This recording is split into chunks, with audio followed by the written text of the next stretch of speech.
So, you want to apply to Columbia University for creative writing, or maybe you just want to get all the tea about the secret lives of the Upper West Side's literary elite.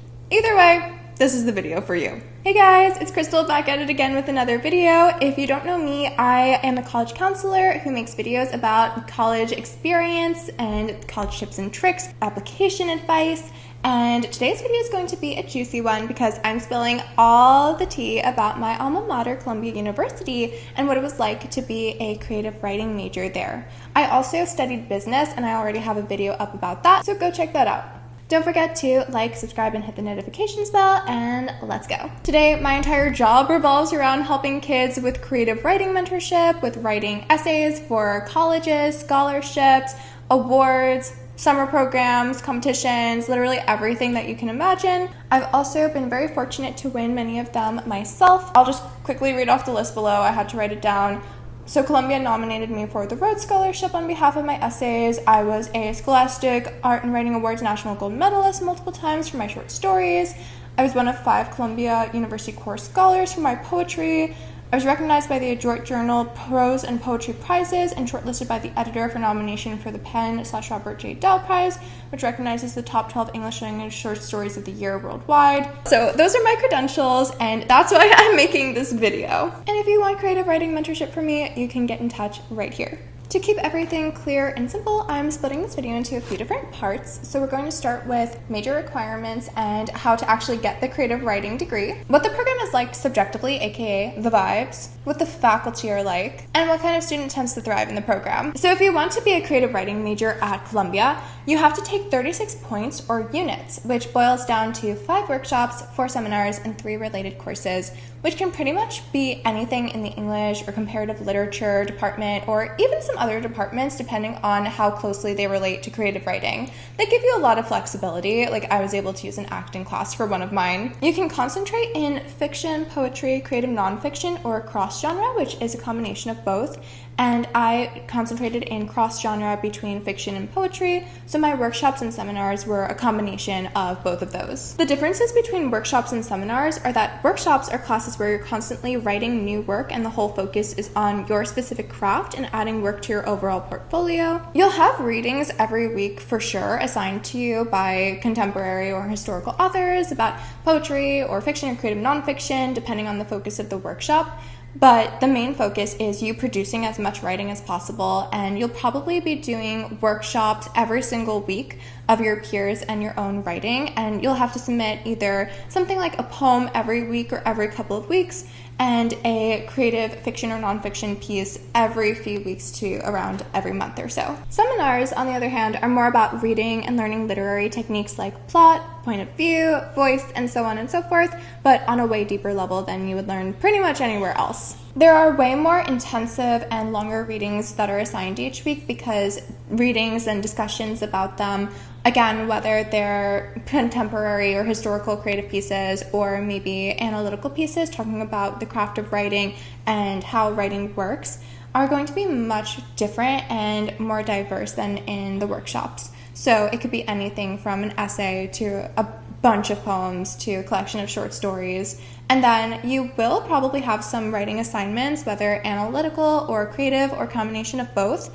but they won't be as due as frequently as in a workshop, and you probably won't be workshopping them as much with your peers, though you might do a little bit of that, though you will get teacher feedback on them. Seminars can be split up by genre, or they can cover multiple genres and be cross-genre, but workshops will pretty much always just be only poetry or only fiction or only creative nonfiction. And workshops are split up into beginner, intermediate, advanced, and senior. You don't actually have to be a senior to take a senior workshop, but it is intended for people who are trying to put together a pretty large body of work, kind of like a portfolio or a thesis, so that's not actually required. The creative writing department is pretty small at Columbia, as it is at pretty much any college or university that even has a creative writing department, which I will say was a humongous draw for me to Columbia, that it's a major and not a concentration within the English major or something like that. So it's pretty close-knit. You'll see a lot of the same faces and people in your different classes, which really makes for an awesome community. It's really cool to see someone in one of the lounges at your dorms and ask,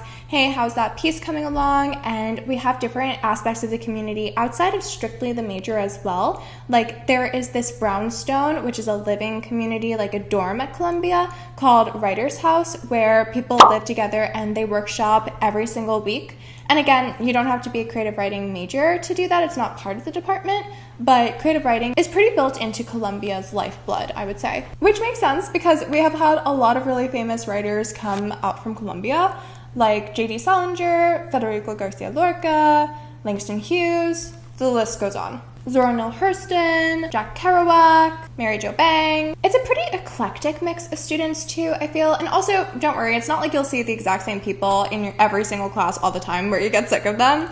And they're pretty diverse. I mean, people will dress how they want, they'll express themselves how they want. There's a lot of just freedom and everyone looks the way they want, and there's no crazy cliquishness or judging each other over looks or clothing or what have you. It's very, very open-minded from what I personally experienced, which was really fantastic just to be a part of. Very freeing, very comforting. And you do get the sense that you aren't going to be pigeonholed into one style of writing, which I have heard can happen at some other universities with creative writing departments, where everyone's voice kind of has the same aesthetic and everyone kind of ends up sounding the same. Not so at Columbia. We had fantasy writers and literary fiction writers, historical fiction, poets. Everyone had a very, very unique voice. Some people were more abstract and experimental. Some were more concrete and grounded.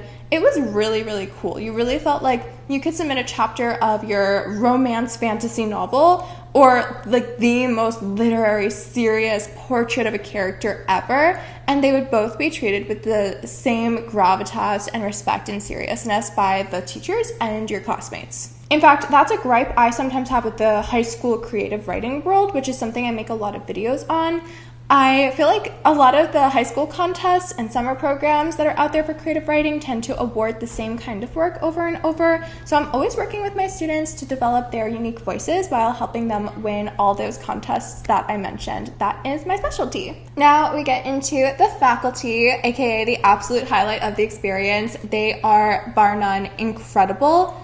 Highly recommend. I always had a uniformly amazing experience, not even just good, but just incredible. Like, these people would go above and beyond for you. I'd say every professor I had was probably in their 40s or 50s, but they just brought a lot of youthful energy, literally across the board. It was amazing. They explained creative writing concepts in ways I had never heard before and gave really actionable feedback. They were very interesting characters. There was a husband and wife team who were honestly just the sweetest people ever. And there was this one professor that I had who sometimes had to take his 7-year-old daughter to class on days when she had off from school. And one time she ended up writing some curse words on the blackboard, which was a whole thing. But we were all extremely amused and she was hilarious and we loved her. I took a bunch of classes with that professor because he was actually just so iconic. He would tell us these stories about his time living in like the mountains of Central America, or like how many omega-3s are in salmon, and he would tell us eat a lot of fish. I don't know. You kind of had to be there. But he's great. He's really well known. Oh my God, he's amazing.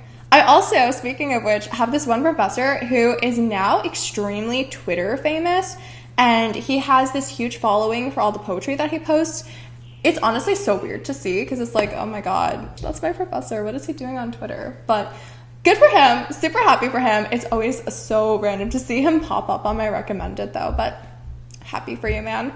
He actually ended up writing one of my letters for the Rhodes Scholarship, which Columbia ended up nominating me for, which was the most insane thing ever. And again, that's where the creative writing major really came in clutch, because they told me that they nominated me because of the work that I do with my students with college counseling and helping them gain access to all the different academic contests, scholarships, summer programs, internships, everything that's out there as a high school student for you to take advantage of, and because my essays were compelling and impressive. And trust me, the creative writing experience that I had was exactly why they would have been compelling and impressive. I think you would have a really good time at the Columbia Creative Writing major if you really love to write, and that is something that you want to do to the exception of everything else. And if you have a pretty clear plan of what you want to do with it, if you want to go into journalism, or a lot of my friends, they do things like writing film or art criticism. A lot of them are still living in the city. A lot of them work at art galleries and are really part of the whole New York literary and arts scene. Honestly, I have not seen a ton of the cliche of the unemployed creative writing or arts major. Everyone that I know of that was in the major with me has some sort of job, and honestly, most of them are still very entrenched in that world. In fact, I would say I saw more of the more scientific or econ finance people kind of coming over to the dark side of creative writing and the arts in New York versus the other way around, which I know is what oftentimes happens, but I did not actually witness much of that, which I think is pretty amusing. I think that you would really thrive in it if you have a lot of ideas and you're able to generate them quickly, because there are a lot of assignments. It's very easy to get burnt out creatively. I definitely recommend trying to brush up over the summer and try and prepare some works for your classes. If you are a Columbia creative writing major, that can definitely help. Obviously, you'll get a lot of specific prompts, but many of the professors are pretty open-ended and they'll let you just write about whatever. So right when the muse hits you, highly recommend. A lot of people also double major. I double majored in business and creative writing, or technically I did what's called the special concentration in business management at Columbia. It's like a mini Wharton program basically, and my combination of major and concentration was literally perfect for me because that allowed me to really gain the know-how and skyrocket my business, my IB education that we all know and love. It's in the title of this channel, and that's where I do all of my creative writing mentorship with my students, and I help them win all the awards and absolutely dominate the creative writing world. So if you are looking for any creative writing support, college application support with getting into some of the really prestigious upcoming creative writing summer programs, or applying to competitions that will be coming up all throughout the spring and summer, you know where to find me. This is what I do. I got your back. Thank you guys so much for watching. I really enjoyed being a creative writing major. I highly recommend. If you enjoyed this video, please like and subscribe and hit that notifications bell. And above all, share this video with your friends who might be interested in creative writing, because friends help friends and it's the right thing to do. I'll see you all in the next video. Mwah! Bye!